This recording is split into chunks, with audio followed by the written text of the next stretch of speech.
प्रदेश में 98.6% चल रहा है। कल पोर्टल पर कोविड संक्रमित व्यक्तियों में से किसी की भी मृत्यु दर्ज नहीं की गई है। विगत 24 घंटे में 50 जिलों में 75 में से 50 जिलों में कोई भी केस रिपोर्ट नहीं हुआ है और इस समय 75 में से 10 जिले ऐसे हैं जहां एक भी एक्टिव केस नहीं है। इस समय संक्रमण बिल्कुल ही अपने निचले स्तर पर है, लेकिन सावधानी निरंतर बरतते रहना बहुत आवश्यक है। कल प्रदेश में 2,54,442 सैंपल्स की जांच की गई और अब तक कुल मिलाकर 6,74,76,221 सैंपल्स की जांच की जा चुकी है। जो ओवरऑल पॉजिटिविटी रेट है प्रदेश का वो 2.53% चल रहा है और डेली पॉजिटिविटी रेट कल की 0.02% के आसपास रही है। कल जनपदों के द्वारा प्रयोगशालाओं को आरटीपीसीआर की जांच के लिए 1,29,258 सैंपल्स भेजे गए। 593 एक्टिव केस में से 395 इस समय होम आइसोलेशन में है, अर्थात घर पर रहकर ही स्वास्थ्य लाभ कर रहे हैं। सर्वेलेंस की कार्रवाई बड़े पैमाने पर निरंतर चल रही है। अब तक 2,95,449 इलाकों में 6,48,625 टीम दिवस के माध्यम से 3,58,68,538 घरों का सर्वेलेंस किया जा चुका है और इनमें रहने वालों की संख्या 17,24,21,361 है। टीकाकरण का कार्य भी प्रदेश में निरंतर चल रहा है। कल 2,91,010 डोजेस लगाई गई है और जैसा आप जानते हैं शनिवार को हम बच्चों के टीकों पर भी हम ध्यान केंद्रित करते हैं। बच्चों का टीकाकरण भी बहुत आवश्यक है और ये जरूरी है कि कोविड के टीकाकरण के दौरान आप जो आपके छोटे बच्चे हैं, नवजात शिशु हैं, उनका टीकाकरण भी जरूर करवाते रहिए। उनका कोविड का टीकाकरण नहीं होता। 18 साल से जो बड़े उम्र के लोग हैं अभी केवल कोविड का टीकाकरण उन्हीं का हो रहा है, लेकिन जो नवजात शिशु हैं उनके लिए कई बीमारियों से बचाव के लिए टीकाकरण किया जाता है, जिसमें ट्यूबरकुलोसिस, डिप्थीरिया, पर्ट्यूसिस और अब तो हम डायरिया, डिसेंट्री, निमोनिया, इनके लिए भी हम लगाते हैं, टीकाकरण करते हैं। और जो खसरे की बीमारी होती है मीजल्स, रूबेला, उसके लिए भी होता है। हेपेटाइटिस बी के लिए लगाया जाता है। तो बच्चों का टीकाकरण जरूर करवाइए।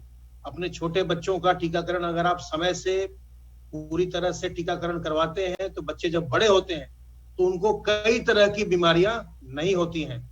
जो बीमारियां ऐसी हैं जो कि बाद में जानलेवा भी सिद्ध हो सकती हैं, लेकिन अगर टीकाकरण करवा दिया जाए बच्चों का तो बीमारियां नहीं होती।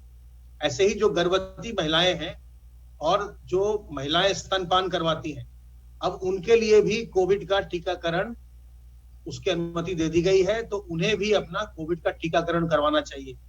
और इसके साथ ही गर्भवती महिलाओं को टेटनस और डिप्थीरिया का टीका लगाया जाता है, वो भी टीका जरूर लगवाना चाहिए। अब तक कोविड टीकाकरण के क्षेत्र में प्रदेश में 4,52,01,804 व्यक्तियों को वैक्सीन की पहली डोज लगाई जा चुकी है और इनमें से 83,91,745 लोगों को वैक्सीन की दूसरी डोज भी लगवाई जा चुकी है। कुल मिलाकर अब तक 5,35,93,549 डोजेज लगवाई जा चुकी हैं। संक्रमण कम हुआ है, संक्रमण समाप्त नहीं हुआ और कई राज्यों में आप सुन रहे होंगे कि बहुत ज्यादा केसेस आ रहे हैं। कई देशों में फिर से बहुत ज्यादा केसेस आने प्रारंभ हो गए। अमेरिका में इस समय एक दिन में 1 लाख से ज्यादा केसेस आ रहे हैं। इसलिए बहुत सावधान सतर्क रहना आवश्यक है। अपने हाथ को साबुन पानी से बार बार साफ करते रहिए। अपने मुंह और नाक को सार्वजनिक स्थलों पर ढककर रखिए, मास्क से, रुमाल से, गमछे से, दुपट्टे से, और लोगों से शारीरिक दूरी बनाकर रखिए। लोगों से 2 गज से ज्यादा की दूरी बनाकर रखिए। 2 गज की दूरी और मास्क है जरूरी। तो सावधान रहिए, अपने घर के बड़े बुजुर्गों, पहले से बीमार और कमजोर व्यक्तियों, छोटे बच्चों और गर्भवती महिलाओं का ध्यान रखें, सतर्क रहें। किसी प्रकार की दुविधा हो, हमारे हेल्पलाइन नंबर 1800 180 5145 पर फोन करके विशेषज्ञों की राय लीजिए। स्वस्थ रहिए, सब परिवार संक्रमण मुक्त रहिए और प्रसन्न रहिए।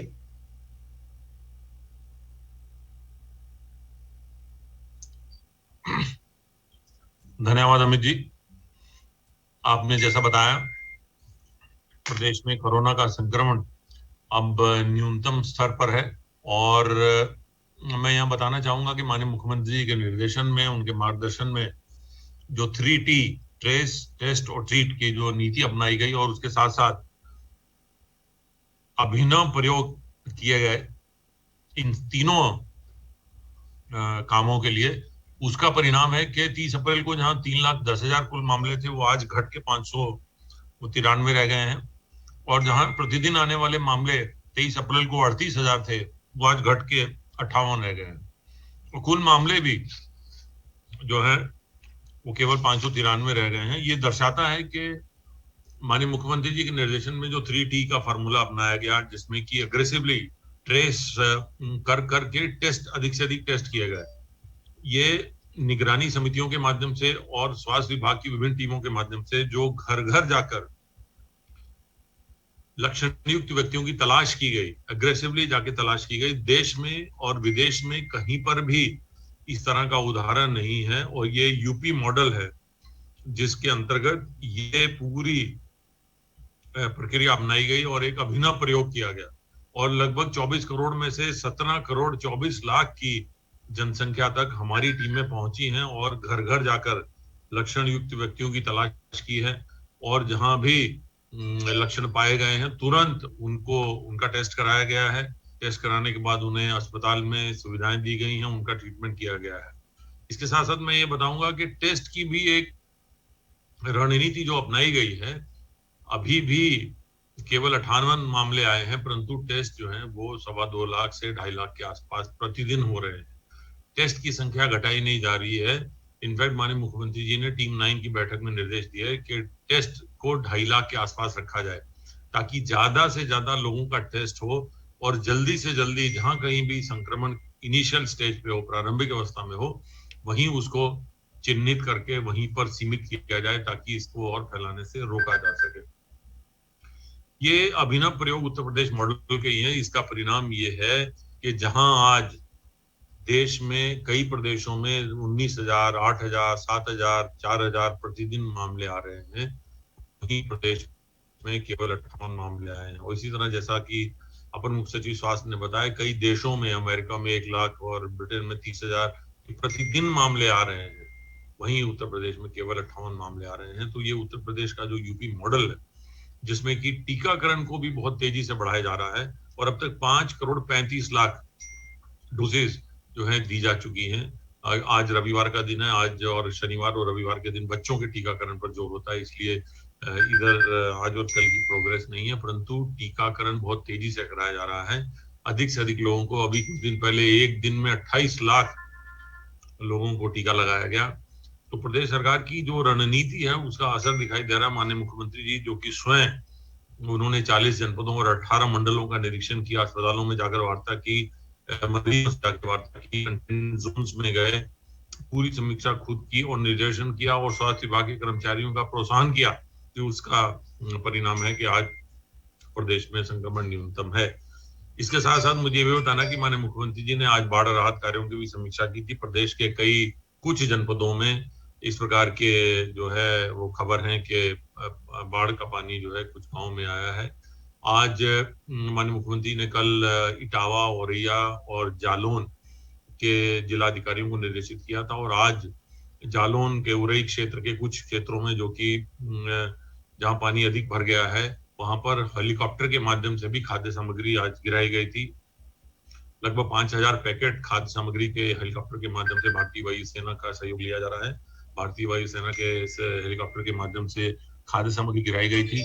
स्थिति जो है पूरी नजर रखी जा रही है। आज माननीय मुख्यमंत्री जी ने सिंचाई मंत्री जी को भी वाराणसी और बलिया का हवाई सर्वेक्षण कर उनको स्थानीय जिला प्रशासन के साथ बैठ के पूरी तरह समीक्षा करने के भी निर्देश दिए थे। तो माननीय सिंचाई मंत्री जी आज इन क्षेत्रों का दौरा भी कर रहे हैं और बाढ़ की स्थिति की जानकारी ले रहे हैं। और माननीय मुख्यमंत्री जी ने सभी जिलाधिकारियों को निर्देशित किया है कि उनके यहाँ कहीं भी यदि जल भराव या बाढ़ की भी कहीं प्रॉब्लम समस्या है तो तत्काल बिना कोई इंतजार किए राहत कार्य में तेजी लाई जाए। जहां नाव की आवश्यकता है नाव का इंतजाम किया जाए और खाद्य सामग्री जो है वो घरों तक पहुंचाई जाए। उसके लिए यदि आवश्यक हो तो वायुसेना की सहायता लेकर खाद्य पैकेट जो है उन क्षेत्रों में पहुंचाए जाएं।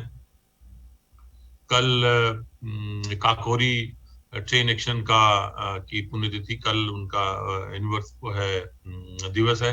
तो माननीय मुख्यमंत्री जी कल काकोरी में जो शहीद स्मारक है वहां पर एक बड़े बृहद कार्यक्रम में भाग लेंगे। इसके साथ साथ माननीय प्रधानमंत्री जी प्रधानमंत्री किसान सम्मान निधि में प्रदेश के 2 करोड़ 31 लाख किसानों के खातों में सम्मान निधि की धनराशि भी हस्तांतरित करेंगे। ये दोनों कार्यक्रम कल होंगे। इसके साथ साथ सभी कार्यक्रमों पर प्रदेश सरकार द्वारा नजर रखी जा रही है। बहुत बहुत धन्यवाद।